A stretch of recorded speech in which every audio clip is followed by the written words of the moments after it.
Hi everyone, my name is Inonge Siluka and I'm part of the PAFE Women Network, and it is a great pleasure, it's a great joy to be able to create this video for you just to help you think about some helpful tips when you're preparing your evangelistic talk. Now, what I did in preparation for this was actually ask a few friends that I know also give evangelistic talks in different contexts for some tips of what they would share for, helpful things to think about if somebody was preparing an evangelistic talk. And so this is collective wisdom of things that I find helpful and other people as well. So hopefully you can benefit from that. So I'll start with some of those tips, and then I'll finish off just in the second half thinking through how I would personally kind of go about doing a talk, and just some helpful practical tips that you can think through as well. And so my first tip really is early preparation. The times that I feel I have done my best in preparing a talk and I'm prepared for questions, it runs smoothly. There's always going to be nerves, but I feel that a lot of times you're more nervous when you're not as prepared. So if I say the wrong thing, but if you prepare early, it helps you to kind of know the talk, or at least the subject of what you're talking about, in such a way that it's in your blood, it's in your system. You can almost talk off the cuff about it without having to kind of refer to notes all the time. So there's no preparation better than just starting early. Just even if it's not necessarily to write the talk, but just thinking about what you're going to be writing about, whether it's having conversations with people and asking questions, and just thinking about it, get it in your head, as it were. So that's just, to kind of underline everything, and start your preparation early, and you will be you will be thankful when you're coming down to actually writing the talk and giving it. Um, but the second thing is thinking about your audience. Like, who is your audience? It simply might just be, oh, actually, it's friends. It's my friends. I know who they are, and it's a small group of friends that I'm wanting to do this talk for. It might be actually it's people from church and their friends and the people that they're bringing. It might be wider. It might be a town or a university, whatever the context is. Who are those people? What are their stories? Where do they come from? What are their assumptions about life? What is it that makes them anxious or makes them angry? And sometimes, if you've got a particular audience, there will be patterns to those things, but actually not all the time. Sometimes you will literally have five different worldviews that shape your audience, and so that's something to help factor in, like, who am I actually talking to, because that will shape what you say and also how you say it, and also the kind of illustrations and examples, for example, that you might use. So who are your audience? And then as you're thinking about that, then it's helpful to think through, how are they responding to what's going on in the world, right? We live in this world, and there's a lot happening around us, in the news, just locally around us. So how are they responding to those events? Are they angry? Are they fearful? Are they anxious? Are they lonely? And that will help you, I think, connect to your audience.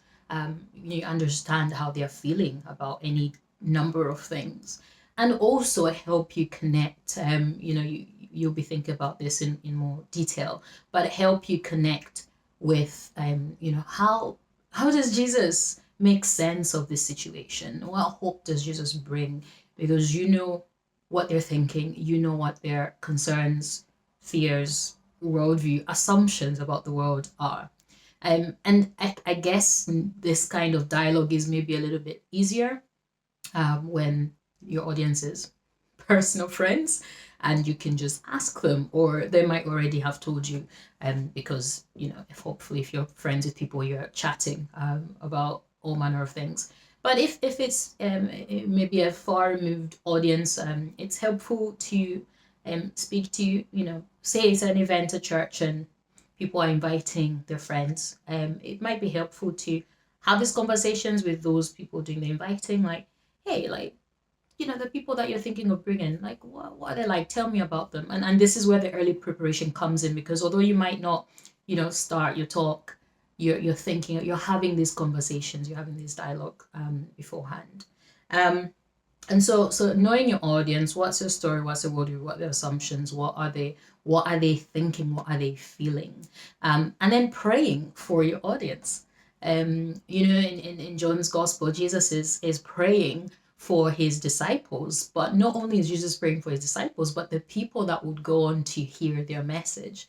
And so we want to be praying for ourselves as we prepare the talk, for just wisdom and discernment. This is not about being clever and like how, what's the best idea I can come up with, because sometimes I'll be going out for a walk and something will come to mind, like a thought or a story that I saw, and I'll be able to connect it to something that I'm preparing in a talk. And it's easy to say, yeah, I get great ideas, when I go on walks and things like that. But actually, if we are praying and God is working through us and is using our stories and our lives, and that is God's work in us. That is God using our stories and our thoughts and our surroundings to help us bring glory to Him and show the hope of Christ to the people around us. So I think just that prayer for ourselves, ideas, wisdom, discernment, especially if, yeah, you're maybe speaking to an audience that is so diverse. Sometimes I've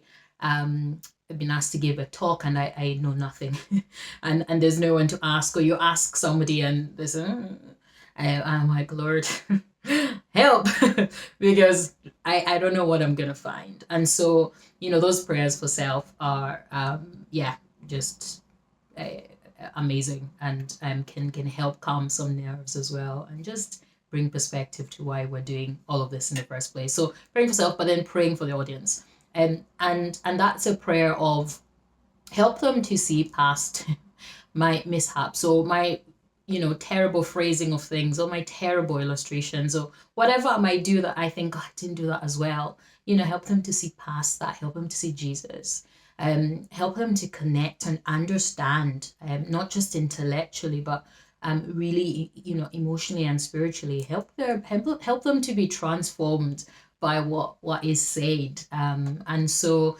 that kind of prayer helps, I think, just broaden. Like you might have an idea of, I want that person to hear this specific thing, but God is always doing his thing. So so pray for your audience as well as yourself in your preparation, and that will just help guide your thoughts towards certain ideas, or you might actually, you're prompted to remove something in your talk that you were like, actually, this might not be helpful.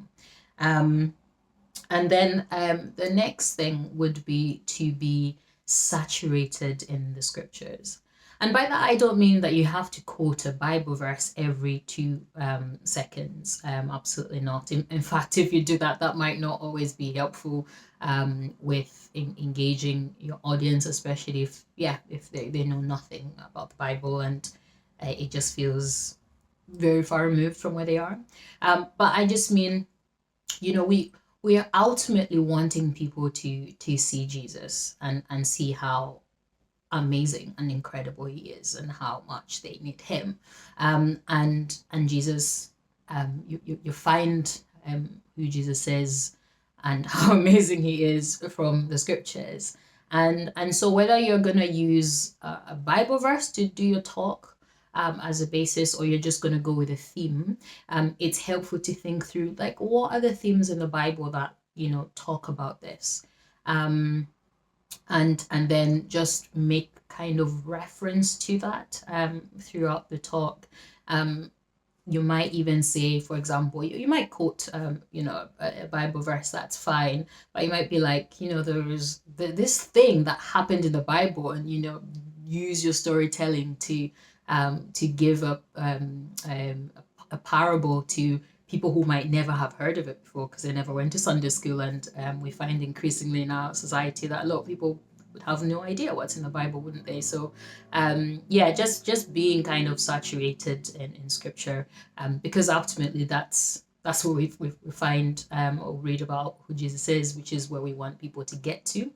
But also, it's then a helpful platform to be able to follow up. I've given this talk. There's only so much you can say in a limited amount of time. But hey, there's more. There's more good stuff. And, you can read about it yourself. Hey, this is a gospel you can read. This is where I was reading my story from earlier. You can read more. You can find out more about who Jesus is for yourself.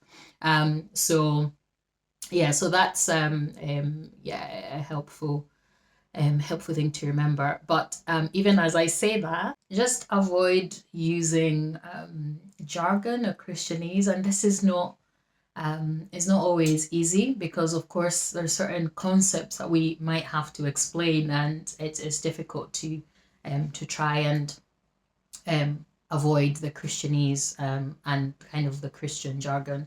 But that's where the starting early and the practicing comes in, because you might, write your whole talk. I know I do that. So I write my whole talk and then I go back and I'm like, read it out, like how it would sound. I'm like, ooh, how would my audience hear this? If I say this phrase or if I share this concept, like how do they hear it? And sort of putting yourself in their shoes. So yeah, avoiding the kind of Christianese, Christian jargon, and using just everyday examples. And that's why sometimes the best preparation for evangelistic talk is to be in the world. Some of you might be doing full-time ministry, and so you spend a lot of your time discipling Christians, which is incredible work, but just finding opportunities to be speaking to people that aren't Christians and having conversations about anything, and just to get a sense of what are people thinking. And so when you're using everyday examples, it's a way of saying, actually, this Christian thing is not just a Sunday thing that you do, this just religious thing that is private. It shapes all of life. We are ultimately in our talks wanting to show the God who shapes our stories. And so your everyday example might be from your knitting group or a sport that you play, from something funny that your kids said or did, or something you were feeling or thinking in those moments.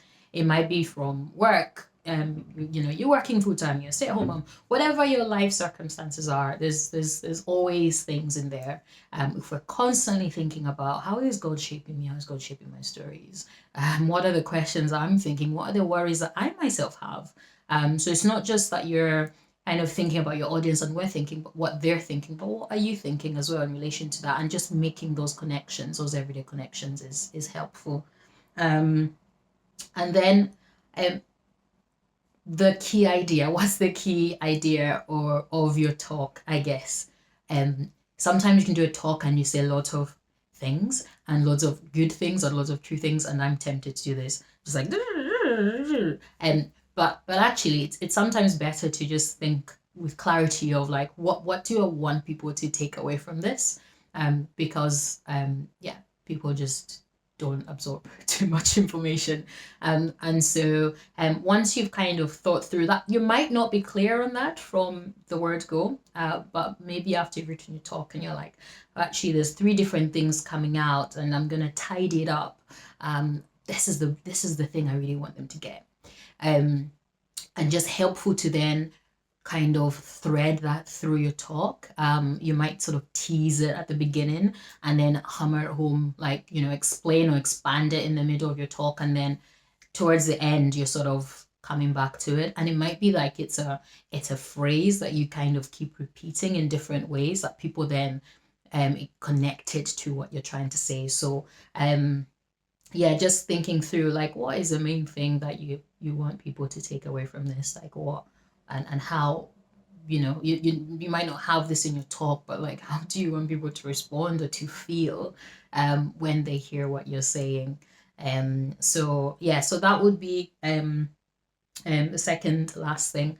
And the last thing is really to practice, practice, and practice the talk, but also if this is something that hopefully you go on to do, yay, then the more you do talks, the better or more confident you become at doing them. And I still feel nerves. I've done many talks and I still feel nerves, and I just remind myself, it's not about you, Inonge. You're trying to bring Jesus to people, so chill. But in those moments, my own talks have improved. The first talk I ever did, I listened to it just recently, just to kind of get a feel for things, and I was talking so fast. People probably wouldn't have noticed that I was nervous, but I knew that I was nervous because I was talking rapidly, and that's what I do when I'm nervous. Just get it out, run, get off the stage. And so that was the first talk, and then I did the next one and did the next one, and you listen back and you're like, oh, that's what that sounds like. Okay. Oh, I do that thing with my hands. And so just, yeah, practice makes perfect. And so even as you're preparing your talk, you can practice on your friends. Like, hey, I am planning on giving this talk. What do you think? And then you sort of do your talk with them, or practice maybe certain parts. You don't have to maybe do the whole talk, but certain parts of the talk, and like get feedback. Was this clear? Like, what objections do you think you would have, or what questions arise when I say this or I explain this? And so the practice really helps with just polishing things and being more confident then when you're delivering the talk, because you know what you're talking about. And it also helps with being yourself. Sometimes we can prepare talks, and because we're so focused on, I need to get the wording 100% right, I must not mess up, we end up sounding robotic. And so when you practice and you just know, you know your stuff, and you know what you want to say and why you want to say, and you're confident in, like, yes, this is Jesus, and this is the way in which I'm going to present him in my talk. It leaves room to be able to bring in your personality, little phrases that you might use, little quirks, and that makes it a little bit more relatable. It's more human. It doesn't feel like super robotic. So the practice really helps with that. So that's my top tips. My and my friends who are also actually part of PFE network. So those are some top tips. I will so I'll just share just briefly how I would do things. And I just share this because I want to kind of highlight that because we were all different, you will find your own kind of process for doing this. I like structure and I like order, and that is reflected in this. If you are more kind of circular in your thinking, and you like to have things mapped out and things like that, do whatever works for you. But this is what works for me. The order in which I might be doing a talk is first thinking about I always want to connect it to something that I'm passionate about in some way. I will rarely agree to do a talk in an area that is just, it might be relevant, but if I'm like, yeah, that sounds good, but I'm not feeling it, yeah, I don't go there, because I think for me a big part of delivering talks is being able to kind of connect with the audience who's coming to that and kind of for that passion and that emotion to come through, because that's a big part of how I speak, and that's a big part of how I think a lot of people, not everyone, but a lot of people would engage. So my starting point is like, why does this matter?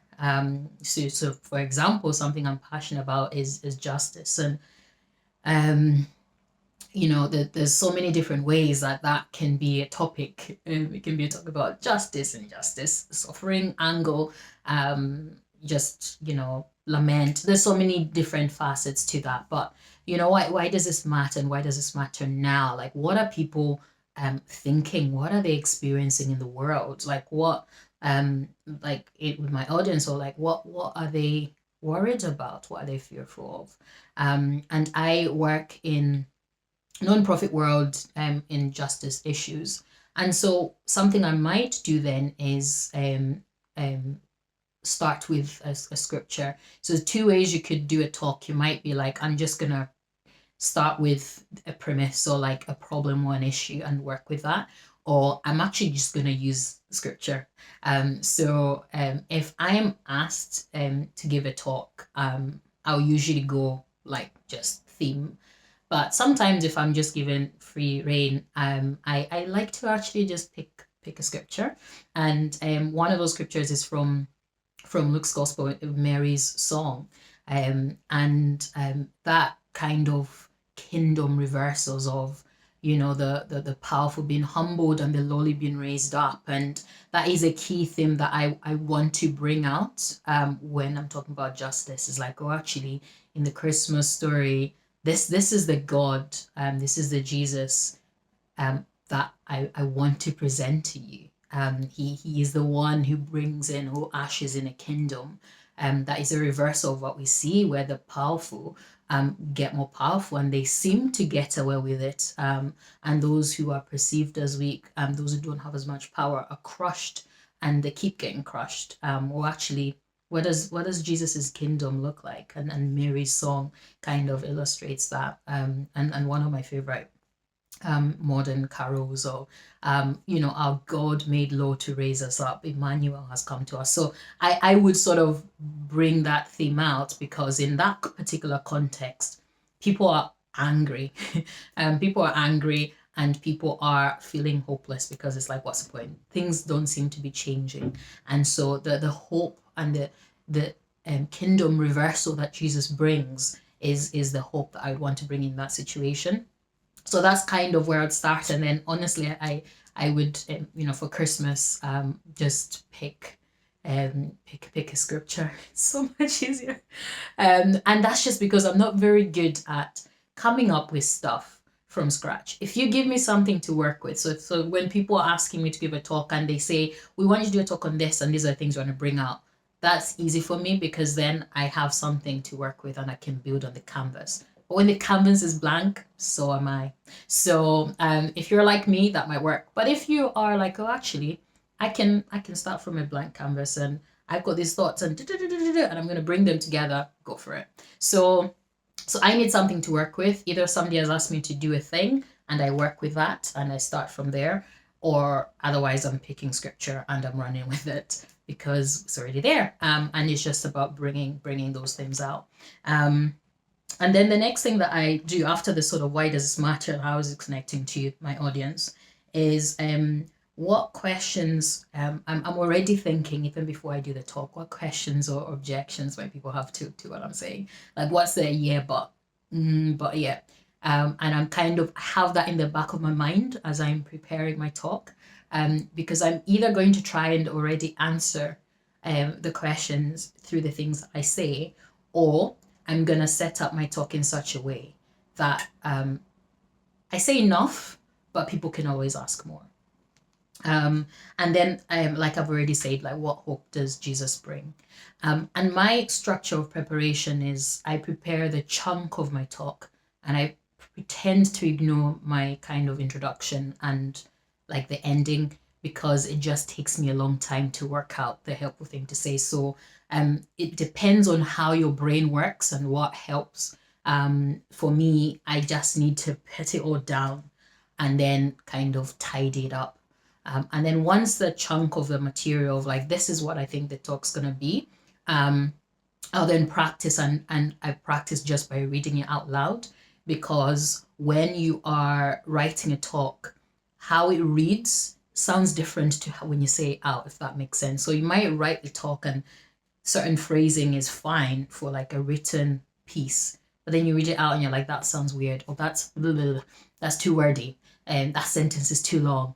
And that helps to sort of I can tidy up. Or you kind of you start talking and you're like, I feel like this idea is dragging on. This illustration is too long. You know what I mean? You start to get a sense of how would this come across if I'm delivering this? How does this sound? So I actually just write out my talk as if I would. This is how I would say it, and then read it out, practice, time myself to work out.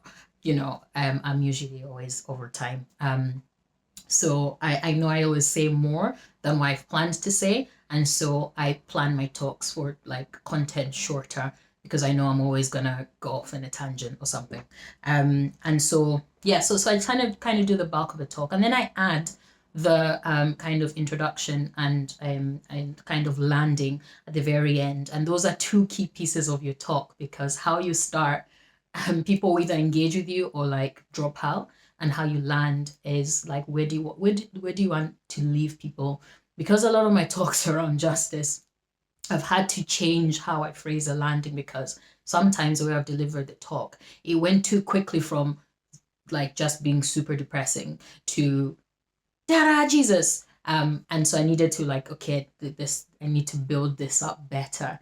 And other times it landed too suddenly. And this just out of the blue, like brought Jesus out. And so I've kind of started to bring Jesus in a little bit earlier, just from feedback, because I've done different versions of that, if that makes sense. So just an example of you practice and then you're like, oh, actually this didn't work well. This came off weird. So yeah, so the introduction can be however you want it to be. It doesn't have to be structured in intro, structure, outro. Like it can sort of jump about, just as long as you are able to kind of keep people engaged. It might start with a personal story. It might start with just a statement or something, just like boom, like, and then build from there. Or it might start with a question. You might want to do something interactive if it's, I don't know, an in-person event. I never do interactive things because I'm terrified of either nobody saying anything, or just somebody saying something so rogue that it just sends me in a completely different direction of where I want it to be. But some people do it really well. So find what works for you. Try different things. I have tried the ask a question, and that's why I don't do it again. So I go with personal story, and connection of a personal story. And I play on, I'm Zambian, by the way, I'm Zambian Scottish, hence the confused accent. I really play on that because it's like that's me, but then it's something different and interesting that people are like, oh, but then I'll try and find something that's to connect. So I'll use some random obscure example from Zambia, and then kind of relate it to kind of the topic. And the reason I do that is just because I'm not very good with illustrations. I can't think of any, and I just don't want to spend time having to think about one. So I find it easier to speak from personal experience in, and yeah, it's something to watch for, and just be careful that it doesn't just you don't share your personal experience in such a way that people go, well, that's nice for you, but there's a way to do it in a way that says, it might just be as far as saying, this is what made me think about this issue. It doesn't have to be like, this is what happened to me from start to finish. It might just be like, why do I care about this? Well, it's because of this, and it made me think of this, and I had questions, and therefore something like that. So so think of how you're going to start at some point. Don't have to do it first, but just spend some time doing that, because that will kind of shape the rest of your talk. And then your landing might be a question, but you just make sure there's Jesus. Like, is there enough Jesus in this? If everything else is a mess, you've given people Jesus, that's it. That's what we want to do. And so yeah, what hope does Jesus bring to the situation? It doesn't have to be trite, it doesn't have to be simplistic. The hope might be as simple as Jesus walks with us. Jesus cares. Jesus will do this thing. He will bring an end to injustice, suffering, pain. Jesus brings joy in, whatever it is. He's so great. He's so magnificent. He's so multifaceted. There's not enough time to bringing all the Jesusness into things, but pick one or two aspects of Jesus's character, from, Christmas story or whatever, that connect with the particular angle you're going for, once you've had to think about who your audience is. And then, depending on what the context is of a talk, sometimes if it's Christmas, you just kind of giving the talk. And if there's no time for questions, it might be helpful to think about how you're going to do the talk in such a way that it generates further conversations. Don't want to just do the talk and then it goes, that was great, wasn't it? All right, let's move on with our lives. So might be maybe some things to include there for people to think through. If there's going to be a Q&A of some kind, that would just be my final tip, is just to prepare. And again, just think of the audience, like how would they hear this? What objections do they have? And the more you do the talks, the more you start to see that there's patterns to the objections or the questions that people have from certain audiences. And you become better prepared for that. So that's it. I hope that is helpful. Just go for it, get started. You will get better. And I pray that God will use you to write your talk and get to prepare your talk somewhere where people get to hear the gospel.